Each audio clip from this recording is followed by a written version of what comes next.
Apakah Injil Barnabas sama seperti surat Barnabas? Orang Kristen dan Muslim memiliki pandangan yang amat berbeda mengenai Yesus, disebabkan sumber mereka berbeda. Kaum Muslim sering mempelajari Isa dari Injil Barnabas. Sementara orang-orang Kristen hanya percaya kepada Injil yang terdapat dalam Alkitab.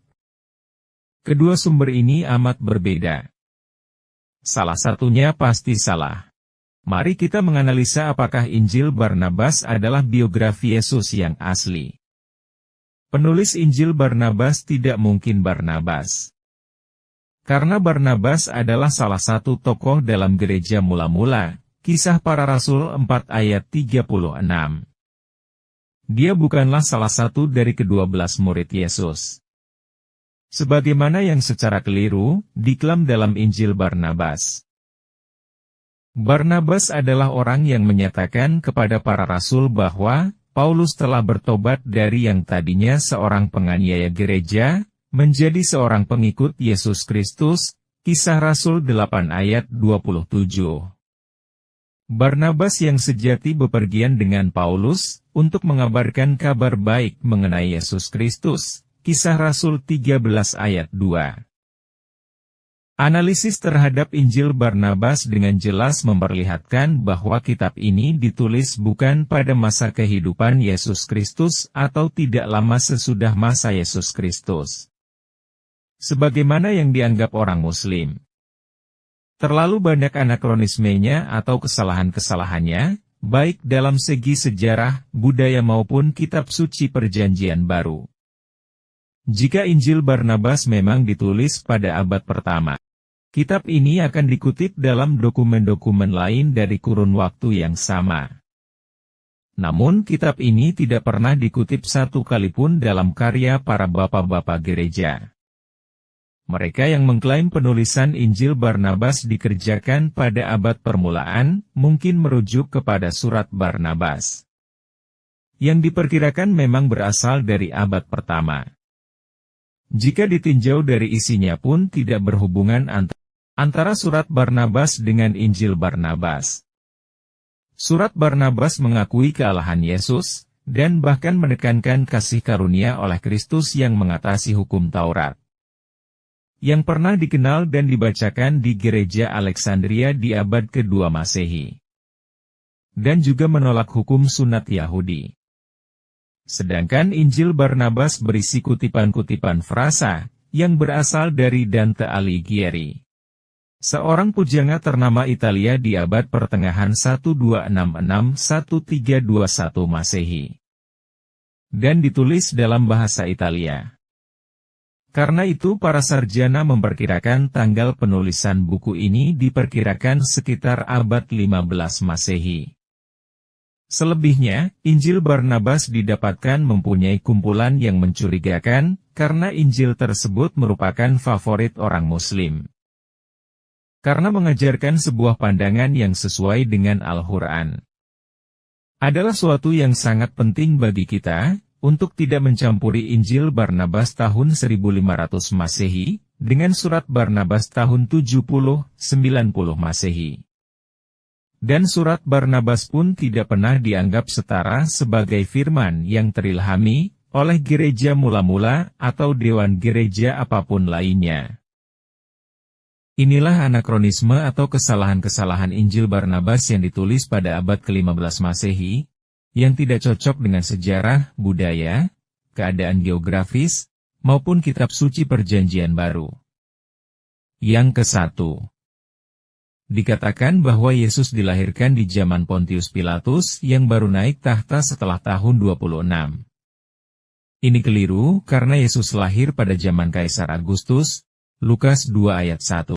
Yang kedua, Yesus dikatakan berlayar ke Nazaret pada bab 20. Padahal Nazaret bukan kota pelabuhan, tidak ada pantai atau perairan di Nazaret untuk orang berlayar. Yang ketiga, pada bab 42, Yesus mengatakan bahwa saya bukanlah Mesias. Tetapi menjabarkan dalam tulisannya, Yesus sebagai Yesus Kristus. Penulis kitab ini kelihatan tidak menyadari bahwa, kata Kristus dan Mesias adalah terjemahan kata yang sama, yaitu Christos. Yang keempat, Adam dan Hawa dikatakan memakan buah apel, ada di bab 40. Padahal seharusnya adalah buah pohon pengetahuan, tentang yang baik dan yang jahat, Kejadian 2 ayat 17. Yang kelima, ada referensi tahun jubileum yang dirayakan setiap 100 tahun sekali pada bab 82. Bukan 50 tahun sekali, seperti yang dituliskan dalam kitab Imamat 25. Anakronisme ini kemungkinan berhubungan dengan tahun suci pada tahun 1300 Masehi yang ditentukan oleh Paus Boniface VIII, yang menentukan untuk memperingati tahun jubileum 100 tahun sekali. Yang keenam, kitab tersebut mengatakan bahwa anggur disimpan di dalam gentong atau dram kayu ada di bab 15. Gentong kayu adalah ciri khas penyimpanan anggur di Gaul dan Italia Utara, dan tidak umum digunakan dalam kerajaan Roma, sedangkan penyimpanan anggur abad pertama di Palestina adalah di kantong kulit dan tempayan. Yang ketujuh, Injil Barnabas menyatakan, tidak percaya Yesus disalib melainkan seorang pengkhianat yang wajahnya diserupakan dengan dia, yaitu Yudas Iskariot.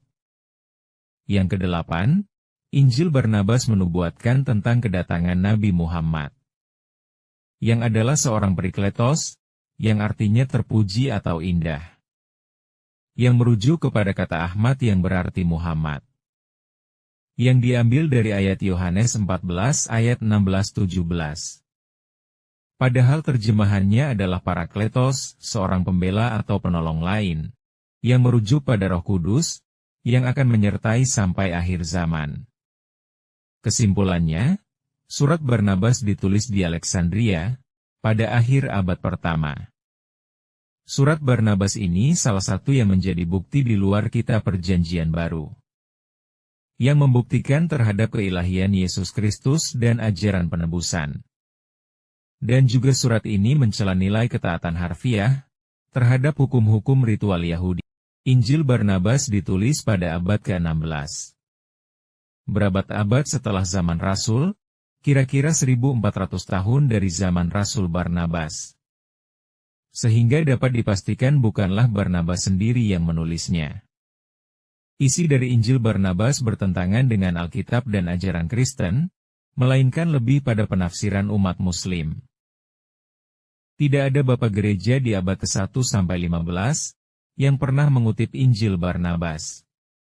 Dan Injil Barnabas tidak dikanonisasi atau diakui oleh otoritas gereja, karena isi dari Injil Barnabas berlawanan dengan Injil Sinoptik.